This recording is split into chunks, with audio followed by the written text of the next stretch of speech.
ಚತುರ್ಭುಜಗಳಿಂದ ಶೂಲ ಚಾಪ ಬಾಣ ಚರ್ಮಾದಿಗಳಿಂದ ಕಂಗೊಳಿಸುವಂತ ಯಮನ ಸಹೋದರ ಛಾಯಾ ಕುವರ ನೀಲ ಗೃಧ್ರ ವಾಹನಾಲಂಕೃತ ಶ್ರೀ ಶನೈಶ್ಚರನ ಪಾದ ಪದ್ಮಗಳಿಗೆ ನಮೋ ನಮಃ.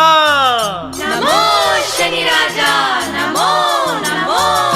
ಶಮಿ ವೃಕ್ಷವಾಸ ಶನಿರಾಜಗೆ ಶರಣೆನುತ ಪ್ರದಕ್ಷಿಣೆ ಮಾಡುವ ಬನ್ನಿ ಶನಿ ದೋಷವ ಕಳೆಯನುತ. ಪ್ರದಕ್ಷಿಣೆ ಮಾಡುವ ಬನ್ನಿ ಶನಿ ದೋಷವ ಕಳೆಯನುತ. ಸುಖ ಸಿರಿ ಎನಿತಿರಲೇನು ನೀನಾರಾಗಿದ್ದರೇನು. ಎನಿತೋ ದಾನ ಧರ್ಮವನು ಗೈದವನಾದರೆ ಏನು. ಎನಿತೋ ದಾನ ಧರ್ಮವನು ಗೈದವನಾದರೆ ಏನು. ಪೂರ್ವದ ಕರ್ಮವನು ವಿಧಿ ರೂಪದೆ ತಿಳಿಸುತ್ತಲಿ. ಪೂರ್ವದ ಕರ್ಮವನು ವಿಧಿ ರೂಪದೆ ತಿಳಿಸುತ್ತಲಿ. ಜನ್ಮ ರಾಶಿಯೊಳು ನಿಂದು